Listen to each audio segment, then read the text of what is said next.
Hello everyone, Helvian here. We are back, Hunter x Hunter Volume 4.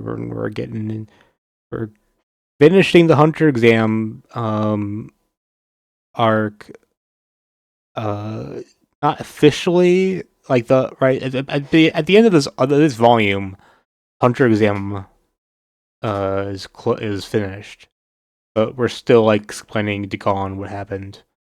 It's kind of weird structure because it's like we get the first fight of the the tournament round, and then we just cut to the end. But that's just how Gon experienced the arc, or that portion of the story. That's how we get it. Um, Even in this early stage, we're not like we've been only following Gon around. Like in the fourth phase here, we cut to like Killua's POV and what he was doing and stuff. And of course later on that just goes completely out of the window. Um, from what I understand, Gon isn't really a character that exists anymore in the current arc. Like he like exists, but like he's not anywhere to be seen, uh, which is crazy to think about. Um, yeah, Gon. Um, well, he's hunting Hisoka for the badge, and Hisoka just like he has an encounter with Kurapika and Leorio. They kind of like negotiate, and then by negotiate they just give up a badge. But I don't know. Hisoka just doesn't feel like attacking them. I guess that is other case of that he doesn't. He wants them to get stronger to fight. But then after that, he just suddenly like becomes insane, like more insane than Ahsoka usually acts. Like he has like a, I don't know. He gets. Is this Ahsoka's version of being horny? I don't get it. the Like the way he says it, they had to go and get me stirred up. Uh, as he just loses his goddamn mind, and it's hilarious to see. Um, and he goes in to kill this rando guy, and then gone with the fishing pole, gets the badge, and then he gets eliminated by what was the fucking guy who's stalking him, and then the guy is immediately uh decapitated by Hisoka. And then we see the butterflies. He didn't forget. Kashi did not forget about the butterflies that appear when you're bleeding. Uh, that's cool. Yeah, Gon is as stubborn as always. When Ahsoka gives him back the badge that he worked hard for, he doesn't want to accept it. They After a punch, a big punch, uh, you know, Gon like, okay, I'll I'll give that back to you. I'll give that badge back to you when I can punch you. Uh, yeah, that's setting up some good stuff for the future. But that really hurt Gon. You know, probably more so than after his fight with Hanzo, right? That's his name, Hanzo, the ninja guy. Um, Obviously not physically as much, but still, uh, is a blow to the psyche, Yeah, Kurapika or not. Why do I get the names mixed up? Killua and Kurapika. The K. K. Come on. Killua Aura Farms in front of Three Brothers. That's cool.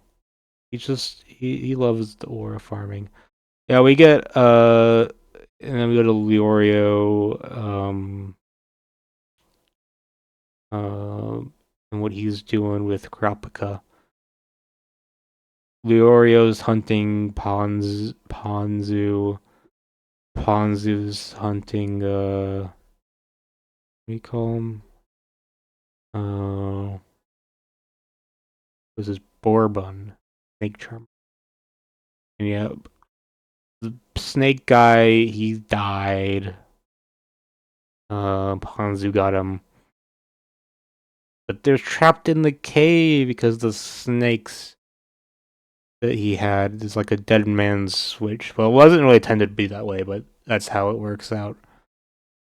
But they said that it's been like days that Ponzu has spent days in this cave.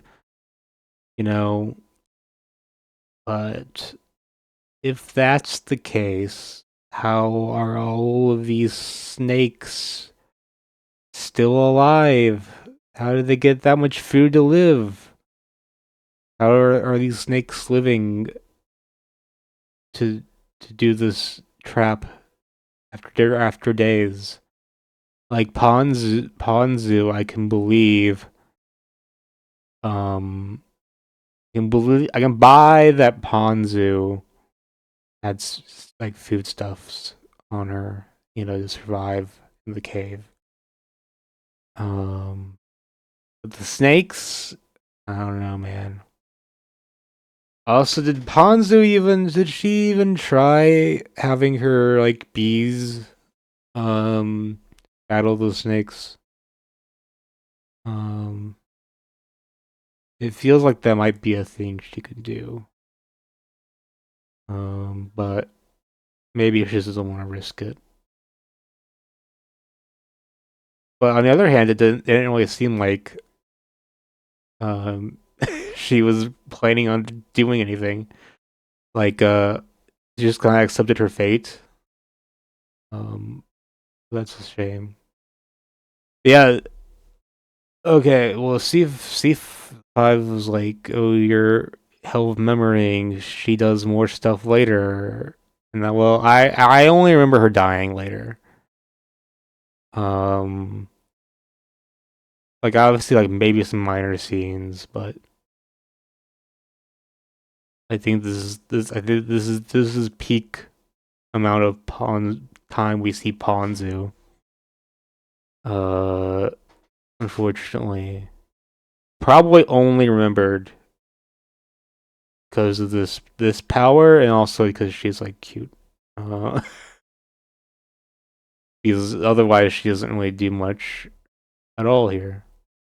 But Gon, he's like going at it. He's going straight into the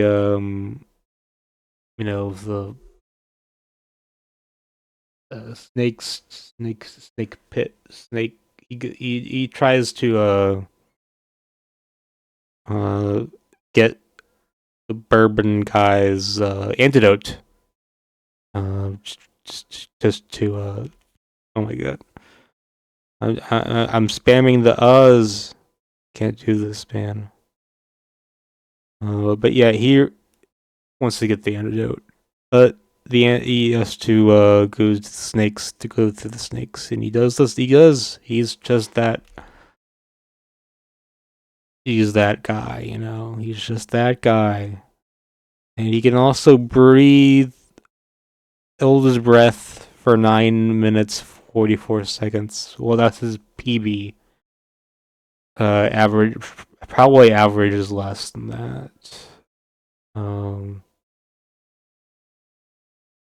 So it probably didn't reach that long in this situation. Um, But still, and then we finish off that. 9 people left, and then Netero, he like interviews the guys. Um, oh wait, before that, um, Kurapika and Gon have a talk, and like we get to see that like Gon was like feeling very off about how Ahsoka um you know pitied him, I guess you could say, or like um gave his badge back, or also like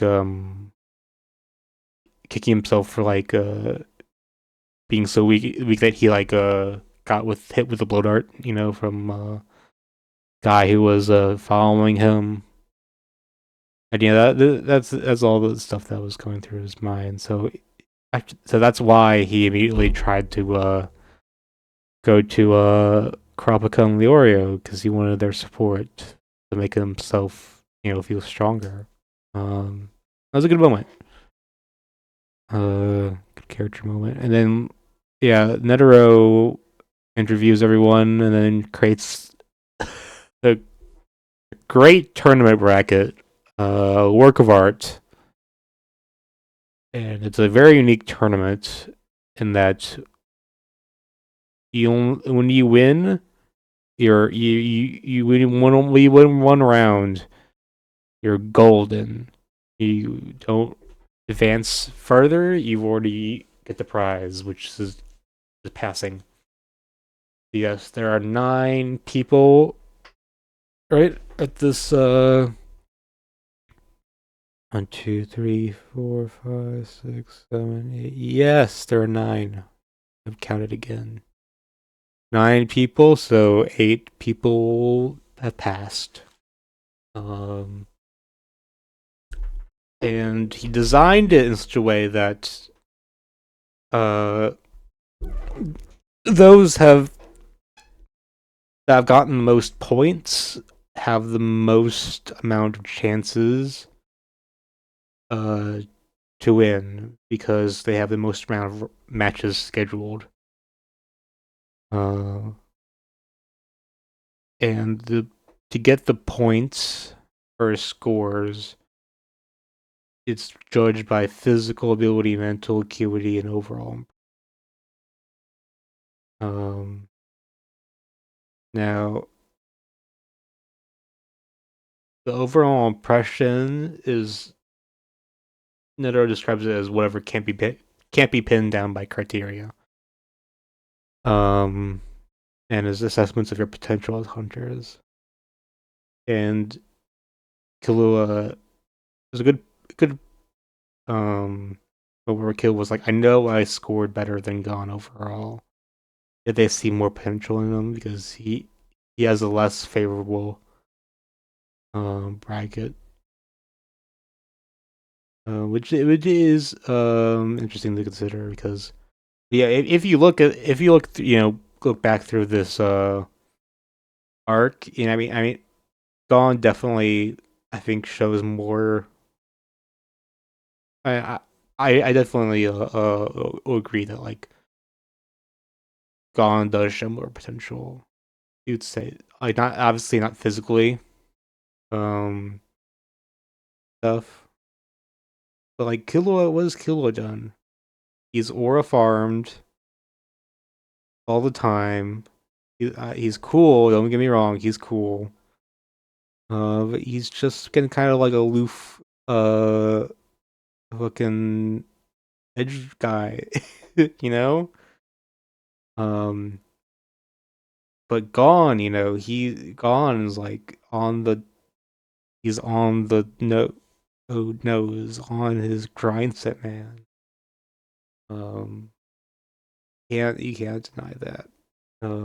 Just look at the last round that we had. The guy who was talking on said he did like 7,000 practice swings to pair for Ahsoka. You don't see. Well, I'm also there are some senses in which you could say that Gone outdoes like the holding breath, the sense of smell, you know, some useful things for hunters. Um, but yeah, I think it's mostly the mindset that leads for potential. And yeah, he fights Hanzo, and immediately Hanzo's like, "Okay, I'll torture you to near death until you give up." And he just does not give up, and his arm he breaks his arm, but he still does not give up. Uh, Even though he can't, win, he just doesn't give up because that's as a consequence of the rules. Because in the final stage, there you cannot kill your opponent, which is definitely a departure from the earlier rule set. Like they're it was in like the third round with the fights against the prisoners. There would have been, I think, there were a few death matches, but not here. And it does create a more interesting dynamic. But yeah, Gon's like, I want to see I want to see my dad. That's why I become a hunter. Uh, so I won't give up. But then he's also like, I also want to have a proper match, and I also want to keep my arms. He's always wants to have it both ways, and it's just funny. Uh, definitely like his naivety. He's like, oh, I don't want to lose my leg, but I won't give up. uh, that's funny, but it's also it's just this type of thing that yeah, I'm thinking later on when we get to Chimera Ant. Not going to be as great there, but this type of thing, Bond's character, but he is a great character. Yeah, yeah, and then we get a flash, or like, Statot explains to him, don't give up on your hunter. Here's the thing, like, you become a hunter now. Pass the exam. Uh, is you um is he was scared that Gon would be too stubborn to accept his loss or his win, because of the way Hanzo did it and everything. But he did. And then yeah, we know that we learned that Killua failed the exam because he killed someone. What the hell? But then there's also like an element where Hisoka's whispering stuff to people. So you want to know what he's saying. And if you guys can believe it, I forgot what Hisoka whispered Kurapika at the end. And yeah, it'd be an end off the volume with Guys Rocker. We get to Rocker revealing that he's a Lumi Killua. I don't know if did we hear the name of Lumi last volume.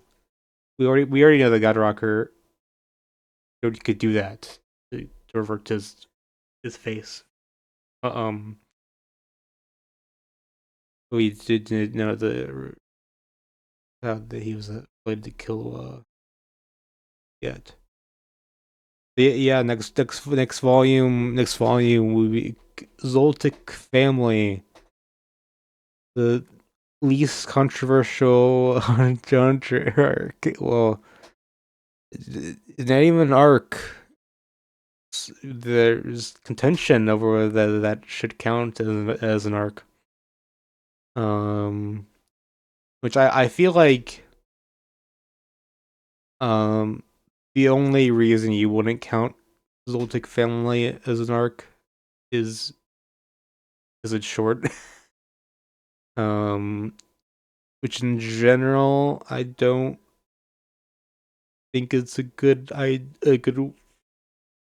reason to exclude it, unless it was like a chapter, you know. So that's a bit different, but yeah. Anyways, we're getting sidetracked from this volume, the good volume, Hunter x Hunter. Um, we're getting close to the real Hunter x Hunter, the great, the peak fiction Hunter x Hunter. Oh, and I can't wait. So have a good have so like, comment, subscribe, and have a good one.